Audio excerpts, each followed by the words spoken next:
Graça e paz.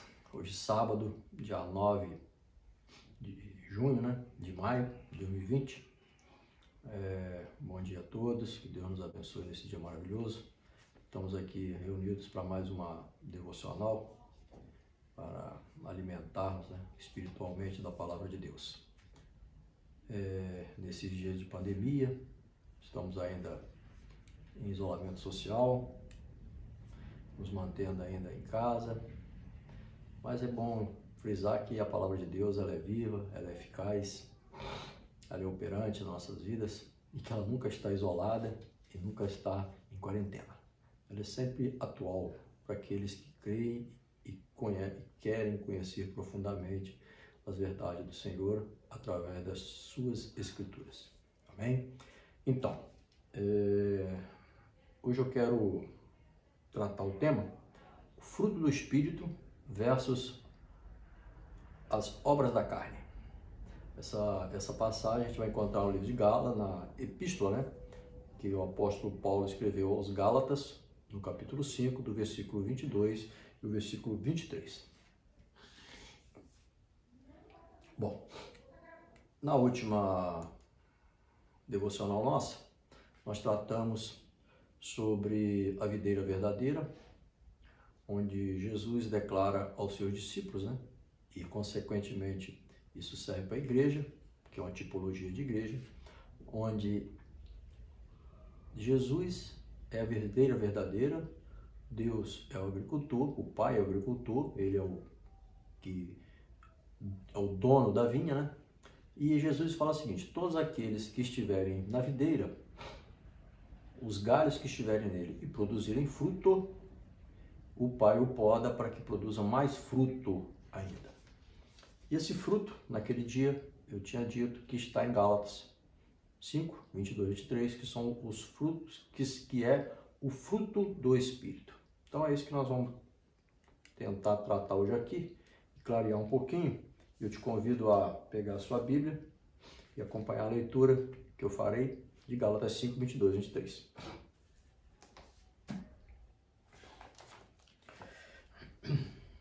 Vamos lá.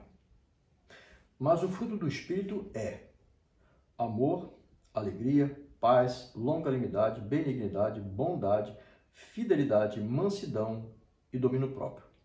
Contra estas coisas não há lei.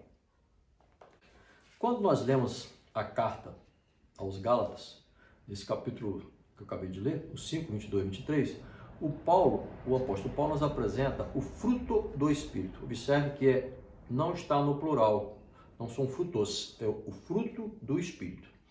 Ao contrário, se você for na mesma carta, no capítulo 19 e 21, ele vai nos apresentar as obras da carne, no plural. Mas por que será?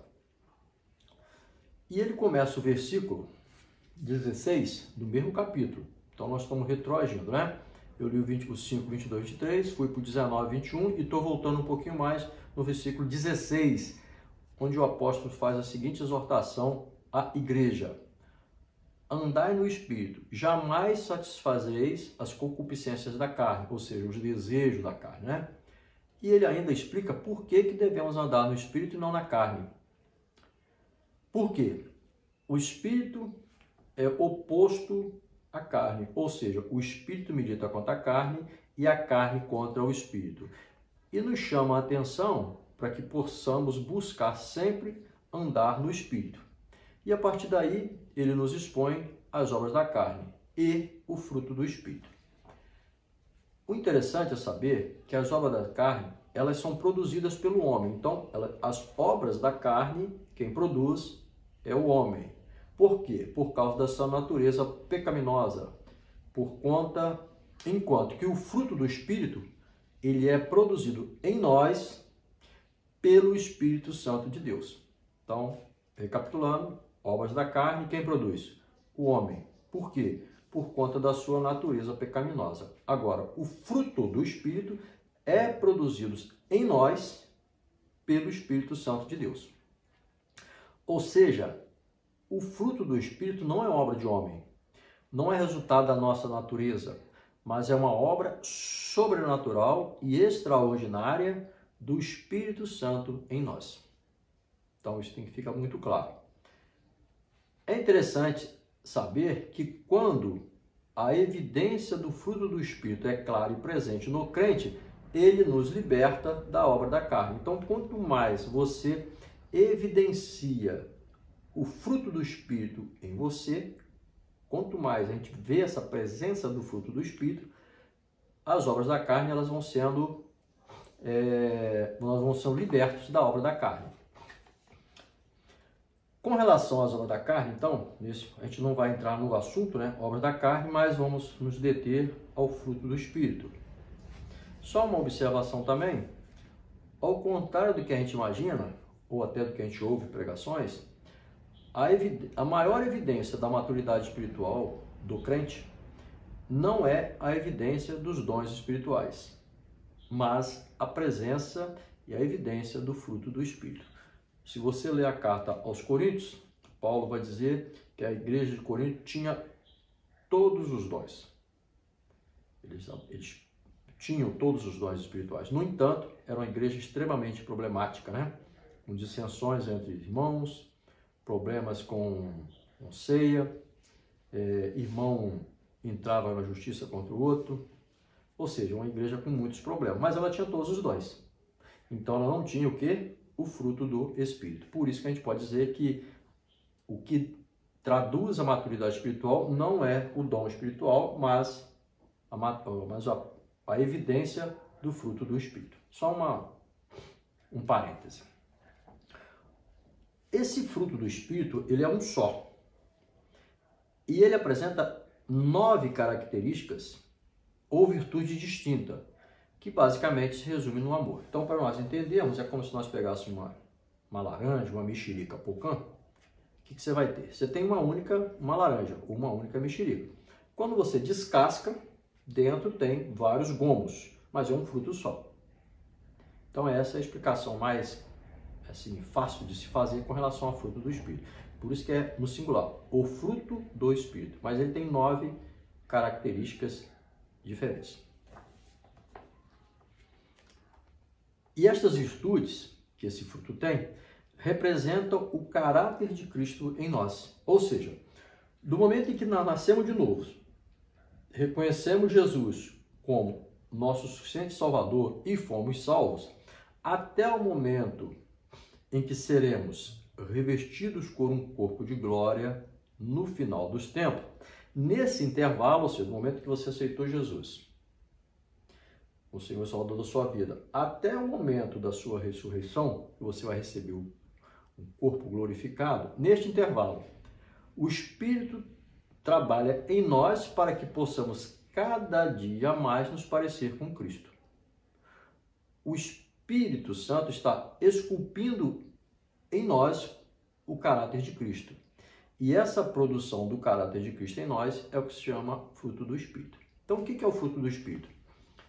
É a produção do Espírito Santo de Deus em nós, que vai nos moldando, nos esculpindo, para que possamos ter cada vez mais a presença do caráter de Cristo em nós.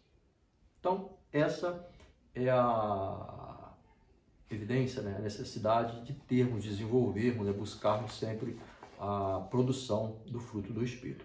E o fruto do Espírito, como falei, são 9 características, né? Ou 9 virtudes. Então, vamos lá. Primeiro, o amor. Esse é o amor ágape. É o amor divino para com a humanidade perdida. É o amor imutável, sacrificial, espontâneo e que nos leva a amar até mesmo os próprios inimigos. Esse, então, é o amor. A alegria. Alegria é o quê? É o amor exultante. É a alegria constante na vida do crente, decorrente do seu bem-estar com Deus. Quando você está em bem-estar com Deus, você tem uma alegria espontânea. E essa alegria se manifesta até mesmo nas tribulações. Paz. A paz é o amor em repouso.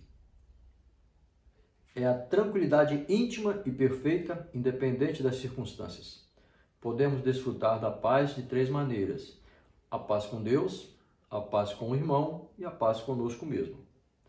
Todas essas passagens que eu estou falando têm referências bíblicas, tá? Só não estou citando por não gastar muito tempo. A paz que guarda nossos corações e os nossos sentimentos em Cristo Jesus. Longanimidade. A longanimidade é a paciência. É o amor que suporta a falta de cortesia, a amabilidade por parte dos outros. É a paciência de forma contínua. Paulo reconhece a paciência de Jesus Cristo para com ele. A benignidade é ser compassivo e misericordioso. É o contrário da maldade humana. É a virtude que nos dá condições de sermos gentis para com os outros, expressando ternura, compaixão e brandura. A benignidade de Deus na vida de Paulo o impediu de o carcereiro de Filipos se suicidasse. A bondade é a prática do bem, o amor em ação. É ser uma bênção para o outro. E alcança o favor de Deus. É o amor generoso e caridoso. Se antes fazíamos o mal, agora Cristo nos capacita a sermos bons cidadãos. A fidelidade não é apenas crer e confiar. É também ser fiel e honesto, pois Deus é fiel. Através dessa virtude, o crente se mantém fiel ao Senhor em quaisquer circunstâncias, descobrindo se temos essa qualidade quando somos desafiados à infidelidade. É o amor em sua fidelidade a Deus. Outro fruto, mansidão, virtude que nos torna pacíficos, com serenidade, com brandura, diante das situações irritantes, perturbadoras, desagradáveis. O domínio próprio. O domínio próprio é a mesma coisa que temperança. Atua como um freio contra as paixões da carne, as quais vão contra os propósitos de Deus para a nossa vida. É o domínio próprio que nos aperfeiçoa em santidade, por isso precisamos cultivá-lo. É o amor disciplinar de Deus. O domínio próprio envolve todas as áreas da nossa vida. O domínio próprio, nós precisamos desenvolver o domínio próprio com relação aos nossos pensamentos, às nossas palavras e também aos nossos atos.